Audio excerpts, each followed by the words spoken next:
আসসালামু আলাইকুম সবাইকে আবারও স্বাগতম আমাদের ছোট্ট একটু বিরতির পরে সুস্থ থাকুন অনুষ্ঠানে। আর আমি ডাক্তার রুবেল সাজিদ আপনাদের সঙ্গে আছি আরও কিছুক্ষণ সময়। আমাদের স্ক্রিনে দেখানো যে নাম্বারটা আছে সেই নাম্বারে আপনারা রিং করে আমাদের সঙ্গে যে কোনো রকমের স্বাস্থ্যগত বিষয়ে আপনারা আলোচনা করতে পারেন। আর আমাদের এই অনুষ্ঠান সরাসরি সম্প্রচার করা হচ্ছে এবং এখন থেকে প্রতি সপ্তাহে আপনারা আমাদের অনুষ্ঠান দেখতে পাবেন স্কাই 782 আই অন টিভি থেকে। তো যাই হোক, আমি বিরতির আগে কথা বলছিলাম, যে কথাগুলো বলছিলাম সেটা হচ্ছে যে ফিজিক্যাল অ্যাক্টিভিটি বা স্বাস্থ্য সচেতনতার জন্য আমরা যেটাকে মোশন বলে থাকি বা আমাদের দৈহিক যে কার্যকলাপ যেগুলো আমরা করে থাকি এগুলো নিয়ে। তো সেক্ষেত্রে আমাকে অনেকে অনেক রকমের প্রশ্ন বা ইমেল করতেন যারা আপনারা, তাদেরকে আমি বলবো যে আপনাদের অনেকের প্রশ্ন আমাকে উত্তর দিতে আমি ওইভাবে পারিনি, তবে আমি আজকে কিছু কিছু বেছে নিয়েছি যেগুলো প্রশ্নের উত্তর আমি আজকে দেব বলে। তো এ পর্যায়ে আমি কিছু উত্তর আপনাদের প্রশ্নের উত্তর দেওয়ার চেষ্টা করব। সেক্ষেত্রে যেমন একটা প্রশ্ন এখানে আছে যে আপনি ফিজিক্যাল অ্যাক্টিভিটি বলতে কি বোঝাচ্ছেন। আসলে এটা খুব সহজ একটা জিনিস। ফিজিক্যাল অ্যাক্টিভিটি বলতে আমরা কি বোঝাচ্ছি, আসলে আমাদের সব রকমের মুভমেন্ট, যেটাকে আমরা বলি যে আমাদের দেহের মুভমেন্ট, যে আমি হাঁটলাম, বসলাম, হাসলাম, কথা বলছি, এগুলো প্রত্যেকটা কিন্তু আমাদের অ্যাক্টিভিটির মধ্যে। আমি কথা বলছি, তার মানে আমার মুখের মধ্যে কিন্তু একটা অ্যাক্টিভিটি হচ্ছে, এটা হচ্ছে আমার স্কেলেটাল। তার মানে আমরা ডাক্তারি ভাষায় বলে থাকি আমাদের স্কেলেটালের মুভমেন্টের কারণে যেগুলোতে যে জিনিসটা হয় এগুলো প্রত্যেকটাই মোশনের মধ্যে পড়ে। যে আমার মুখের ভঙ্গি কী আছে, এটা হচ্ছে আমার মুখের মোশন। আমি হাঁটছি, এটা আমার চলাচলের মোশন। ঠিক আছে? তো এরকম অনেক কিছু আছে যেগুলো মাসেলের সঙ্গে সংযুক্ত হয়ে আমাদেরকে কি করে, আমরা দৈনন্দিন কার্যকলাপ চালাতে আমাদেরকে সাহায্য করে। তো এক্ষেত্রে আমরা যেমন শারীরিক মানে যেটা ফিজিক্যাল অ্যাক্টিভিটি, এটার মধ্যে যেমন বাংলায় যেহেতু আমি বলছি, সেক্ষেত্রে আমরা বলতে পারি এক নম্বরে যেমন আমরা বলি হাঁটা। আমি কিছুক্ষণ আগে আপনাদেরকে স্টেপ কাউন্টার বা ওয়াকিং নিয়ে আপনাদেরকে পেডোমিটার সম্পর্কে একটু বলেছি আপনাদেরকে। তারপরে দৌড়ানোটাও একটা কিন্তু ফিজিক্যাল অ্যাক্টিভিটি, আমাদের মোশনের পর্যায়ে পড়ে।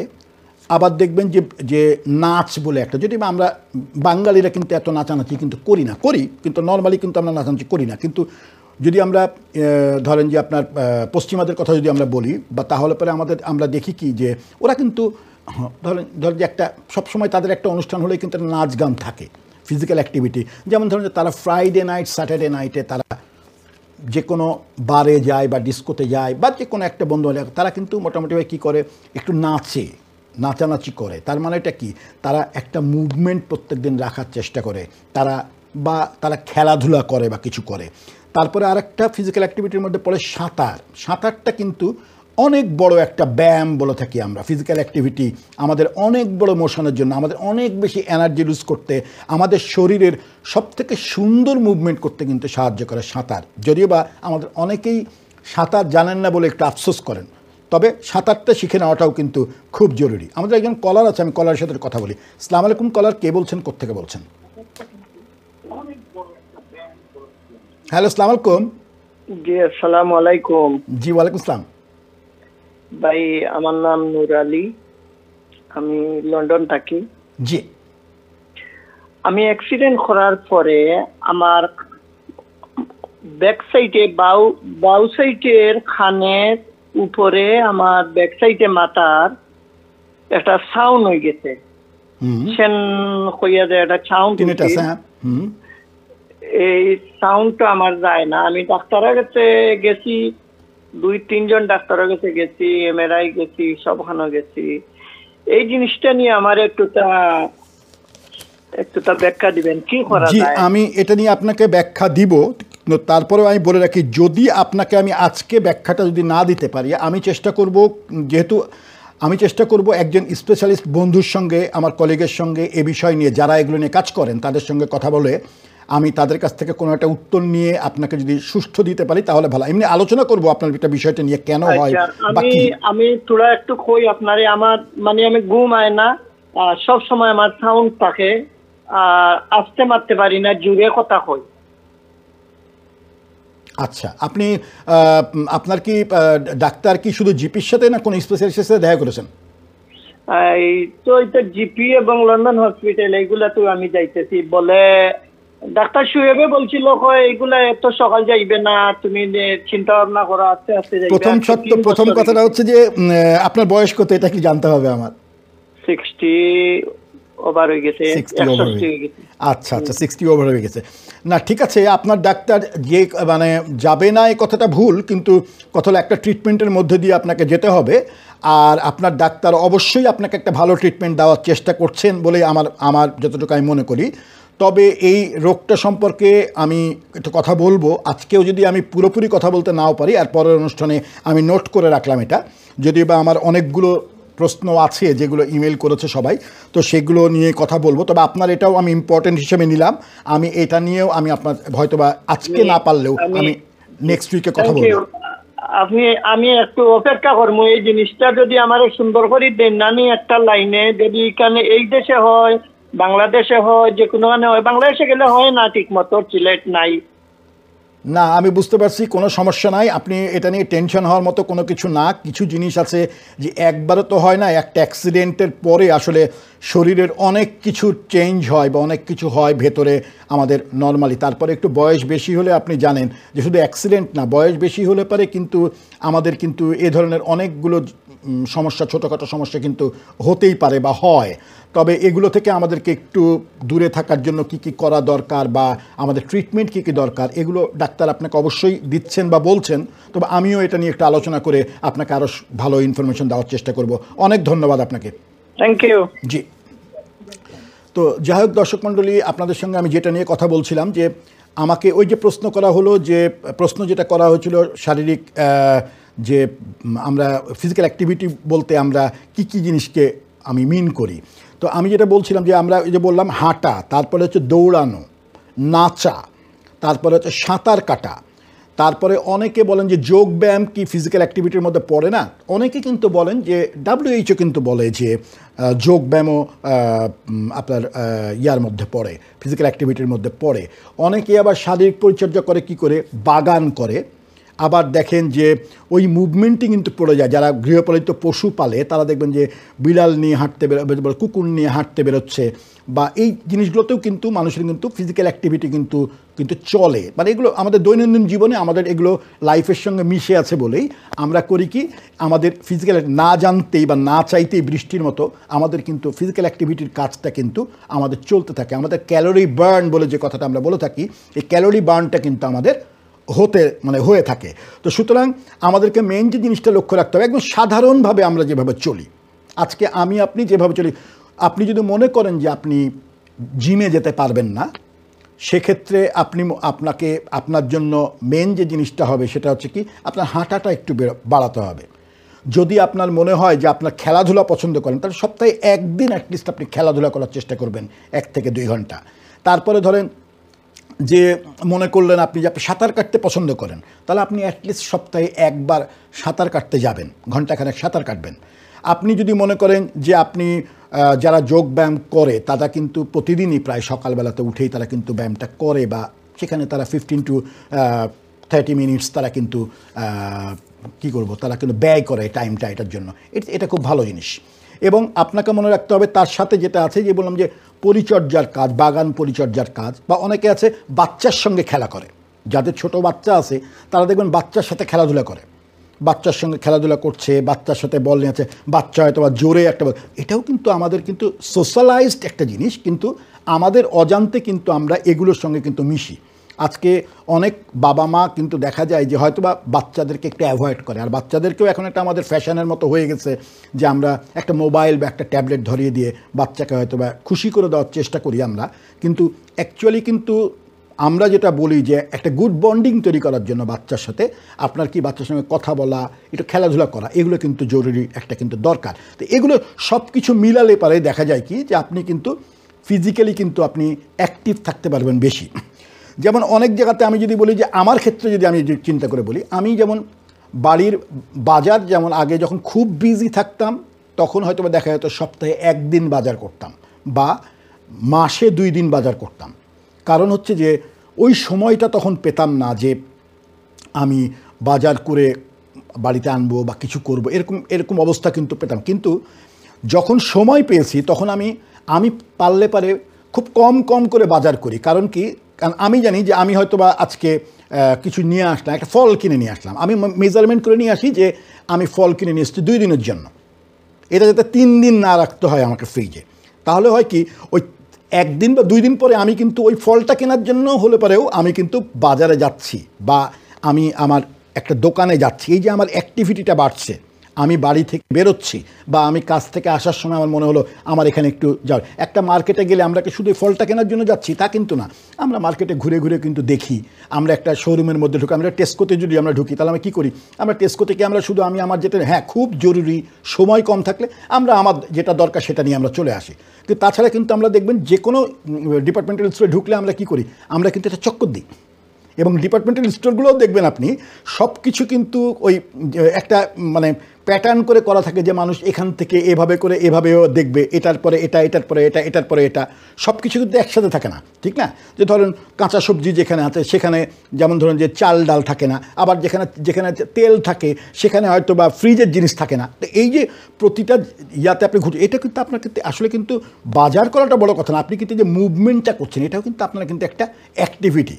তার মানে হচ্ছে এই যে যেমন বাগান পরিচর্যার কথা যেমন আমরা বললাম, বাচ্চাদের সাথে খেলাধুলার কথা যেরকম আমরা বললাম, অনেকে যেমন মুসলমানদের ক্ষেত্রে যেমন বলে যে নামাজ পড়তে যায়।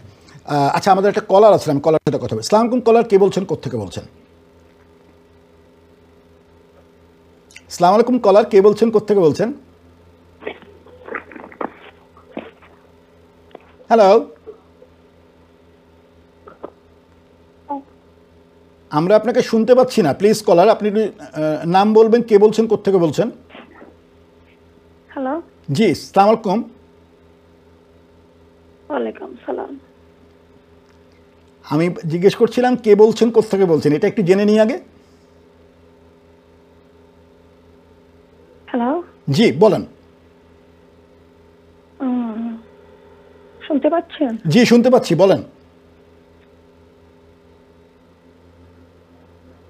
হ্যালো, আপনি আপনার টিভির সাউন্ডটা টিভিতে শুনেন না, টিভিতে যদি শোনেন তাহলে আপনি একটু কিছুক্ষণ পরে শুনতে পাচ্ছেন। আপনি সরাসরি কথা বলেন আমার সাথে, আপনি এখন সরাসরি কথা বলছেন। জি জি বলেন। আমার হার্টের মধ্যে খুব বেশি ইয়ে করে, দরপর করে। হার্টের মধ্যে খুব বেশি ধরপড় করে। আপনি কি মানে ডাক্তার দেখিয়েছেন, জিপির কাছে গেছেন? জি। তো তারপর আপনি বয়স কত কি জিজ্ঞেস করতে পারি? 51। আচ্ছা, তো আপনি জিপির সাথে গেছেন, জিপি কি কোনো চেক করেছে বা কোনো কিছু বলেছে যে এই কারণে হতে পারে? জি। খুব ইয়ে লাগে, টায়ার্ড লাগে বেশি। আচ্ছা, তো এমনি আপনাকে জিপি কোনো পরামর্শ আপনাকে দেননি যে কারণ হার্টের বিষয়ে আমরা যেরকম আপনাকে আমি বারে বারে বলি, হার্টের এরকম ধরফড়ানি বা হার্টের কোনো রকম থাকলে আমরা কিন্তু বলি এটা কিন্তু একটা এমার্জেন্সি আপনার জন্য। আমি বলছি আপনার এরকম কোনো সমস্যা হলে আপনাকে কিন্তু অবশ্যই আপনার জিপির সঙ্গে কথা বলতে হবে, বা খুব যদি দেখেন যে খারাপ লাগছে তাহলে কিন্তু আপনাকে সরাসরি 999 রিং করে আপনাকে কিন্তু হসপিটালে ঢুকতে হবে, কারণ হার্টের বিষয়টা কিন্তু খুব সেন্সিটিভ।